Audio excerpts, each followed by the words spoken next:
Example of the kind of problem you might see that will ask you to apply molar ratios to a stoichiometry calculation. At one point in the purification of silicon, hydrogen gas reacts with gaseous SiHCl3.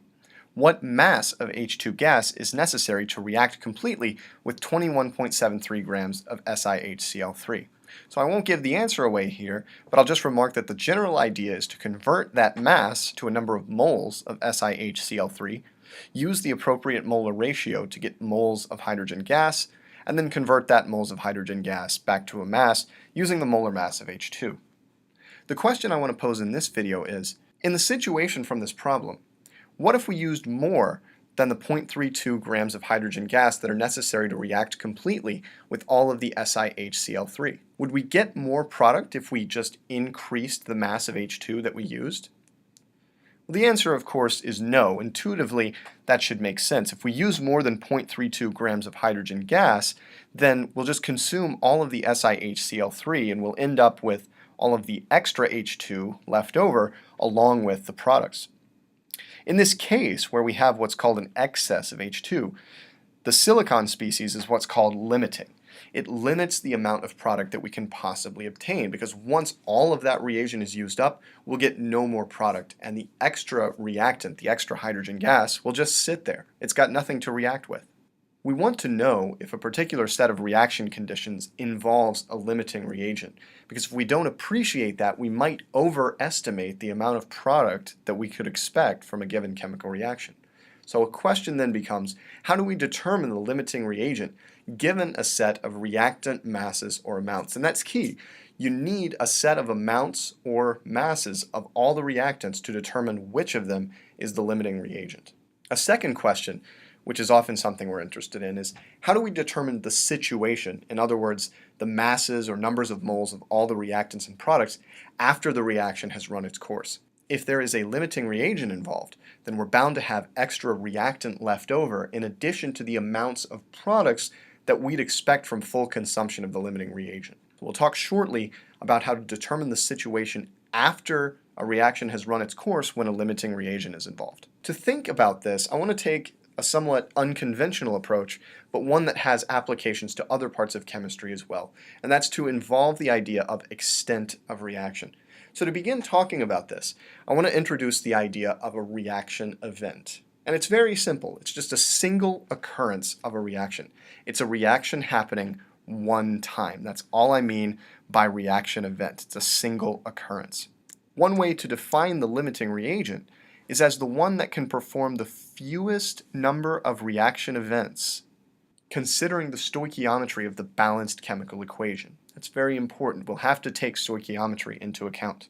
The number of reaction events that occur in the course of a reaction is known in fancier terminology as the extent of reaction, and it's designated with this symbol, Z. To demonstrate how we can use extent of reaction to determine limiting reagent, let's consider our reaction between copper and nitric acid that we've talked about over the past few classes. Imagine we started with 0.3 moles of copper metal and 0.425 moles of nitric acid. Which species is limiting is the key question.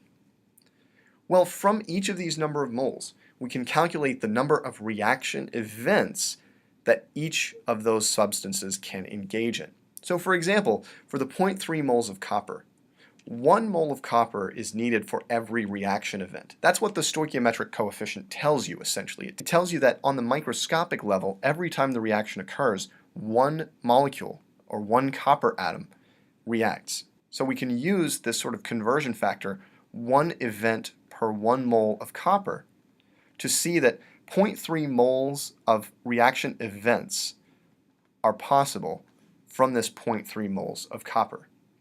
This is a very straightforward calculation, but recognize that the origin of that straightforwardness comes from the fact that the stoichiometric coefficient is 1. When we start thinking about the nitric acid, the situation is a little more complicated, because now, although we have a greater number of moles of the nitric acid, we can only get 1 reaction event for every 4 moles of HNO3. This applies to the molecular level as well. There's only 1 reaction event that can occur for every 4 molecules of HNO3. Put another way, 4 molecules of HNO3 are involved in every single reaction event. Because of that, we need to divide the 0.425 moles of HNO3 by 4 to calculate the number of reaction events that can actually occur for this nitric acid.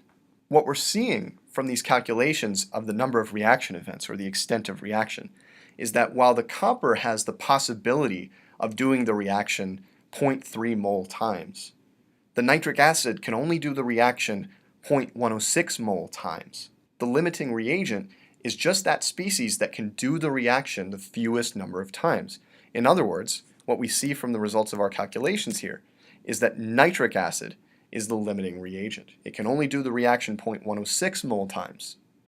Calculating the extensive reaction is useful here because the extent of reaction of the limiting reagent is the actual number of reaction events that occur, assuming 100% conversion. So we can use this number of reaction events to actually determine what the situation will be at the end of the reaction after it's run its course, because we know that 0.106 moles of reaction events will occur here, and anything that's left over after those 0.106 mole events will just sit there in the resulting reaction mixture. So for example, let's take our situation from this problem and ask, what mass of copper remains after completion of this reaction?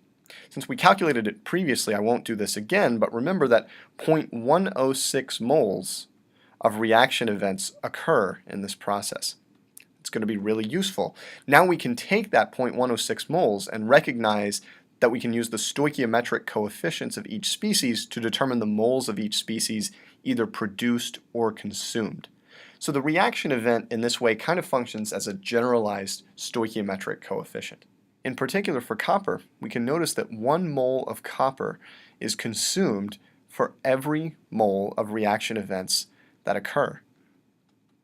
And we know that 0.106 moles of reaction events occur. We figured that out in the course of determining what the limiting reagent was. And so we also know then that the amount of copper consumed, the number of moles that are used up as the reaction runs its course, is just 0.106 moles.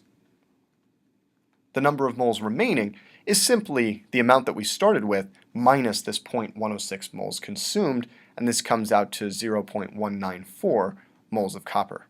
So I'll move down below the answer choices here, 0.194 moles of copper left over after the reaction has run its course. What mass of copper is left over? Well, to determine this, we simply need to multiply that number of moles by the molar mass of copper. I won't ruin it for you, and you can go look up the molar mass of copper on your own, but you'll see that the answer, for example, is definitely not 0.0 grams. We can rule that out on the basis of the fact that copper is not the limiting reagent. It's present in excess in this situation, which means that an excess of copper will be left over at the end of the reaction. What mass of copper to nitrate is produced in this situation? Well, as before, we know that 0.106 moles of reaction events are occurring, and we also know, based on the stoichiometric coefficient for copper nitrate, that for every 1 mole of reaction events, 1 mole of copper nitrate is formed. Consequently, what we can see is that 0.106 moles of copper nitrate are formed upon completion of this reaction. Once again, we use the molar mass of copper nitrate to convert back to a mass, which is going to be one of these answer choices, and I won't ruin the surprise for you.